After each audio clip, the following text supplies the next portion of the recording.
السلام عليكم ومرحبا بكم معي من جديد. معكم ليلى. كنتمنى ان شاء الله هذا الفيديو يلقاكم وانتم بكل خير وباحسن صحه وعافيه.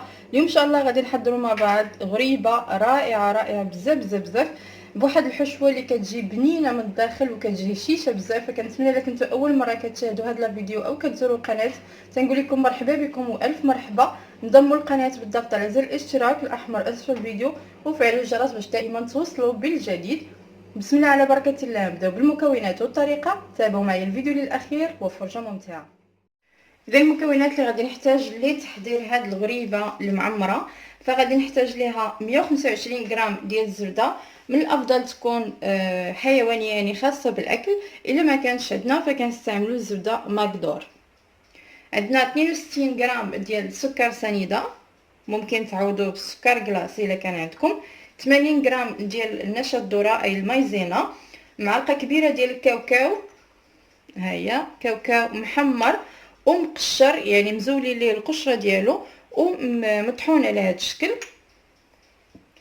عندي صفر بيضه، نص معلقه صغيره ديال القرفه، كتبقى اختياريه، ممكن ديروها ممكن لا، ولكن من الافضل انكم ديروها يعني تتبعوا هذه الوصفه كما هي.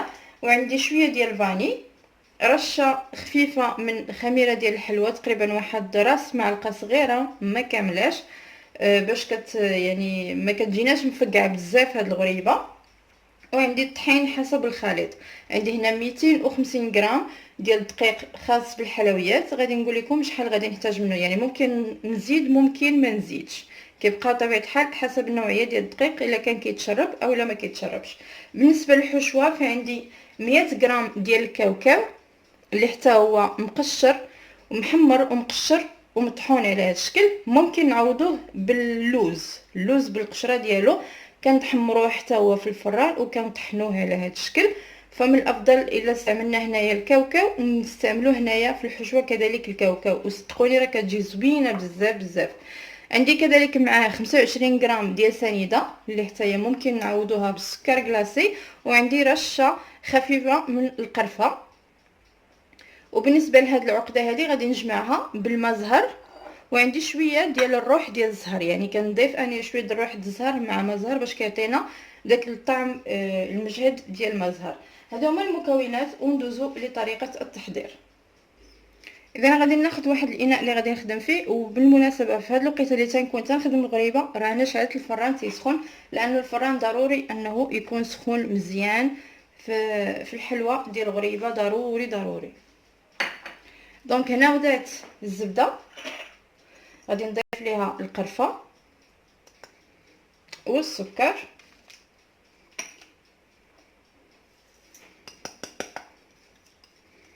فوالا. غادي نخدم هاد الزبده مع السكر حتى كتصبح لنا بوماد. عاد غادي نضيف باقي المكونات. ما نساوش نزيدو رشه من الفاني. فنخدم الزبده على هذا الشكل.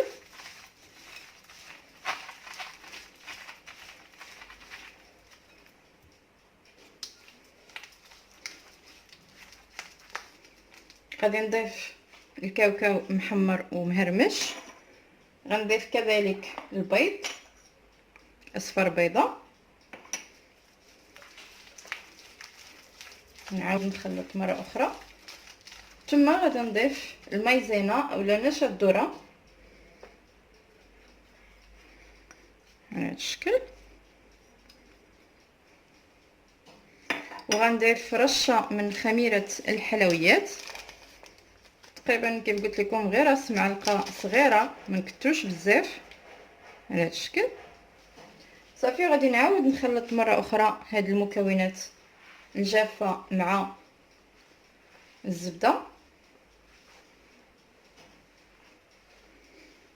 ثم غادي نبدا نضيف الدقيق بشويه بشويه حتى كنحصل على خليط متجانس.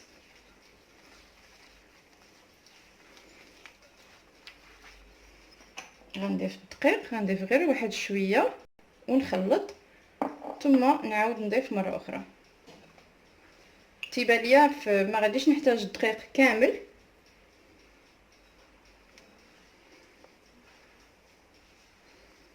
فوالا نحاولوا اننا نجمعوا العجينه على هذا الشكل.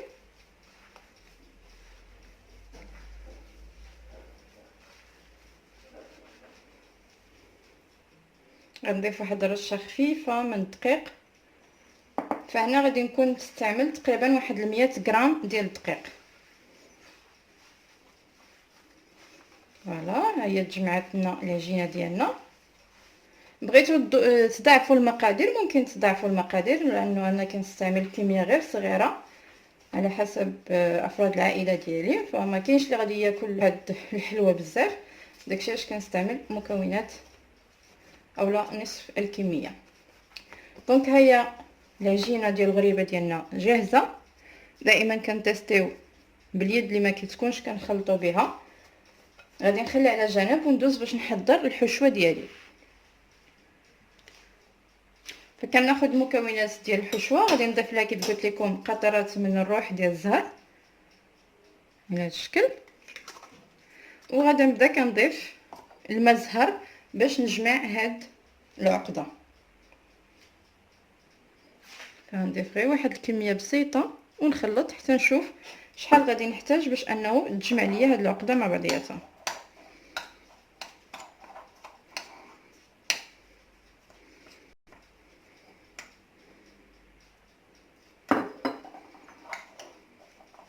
صافي غنستمر على هذا الشكل حتى كتجمع العقده يعني نقدروا اننا نكوروها. ها هي بدات كتجمع.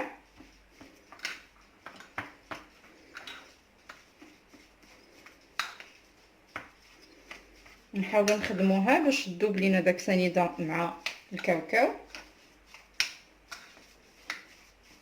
فوالا، ها هي دابا الا بغينا نكوروها غادي تكور معنا. هانتوما كيف كتشوفوا ها هي كتكور بكل سهوله. صافي غادي ندوز باش غنشكل الكويرات ديال الغريبه ديالنا. اول حاجه غادي نشكل الكويرات من هاد العقده باش كتسهل علينا الخدمه، ما نبقاوش نكوروا كل حاجه بوحدها.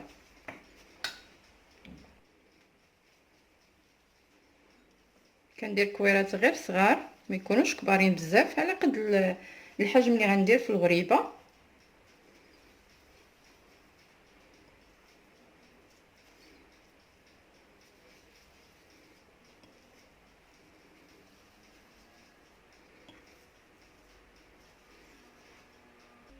صافي من بعد ما انتهيت من تشكيل الحشوه غادي نبدا كنعمر هاد الغريبه. فكناخذ انا بالنسبه ليا كنحاول انني نعبر الحبات ديال الغريبه باش كيجيوني تقاده وحده، يعني كل وحده كندير فيها تقريبا واحد 23 24. فكنكورها على هذا الشكل وكنوضع واحد هكذا فجوه في الوسط، وكنوضع هاد الحشوه هكذا ونعاود نسد عليها على هذا الشكل ونعاود نكورها مره اخرى بحال هكذا، وندير واحد الضغطه خفيفه على الغريبه من الفوق. هانتوما كيف كتشوفوا.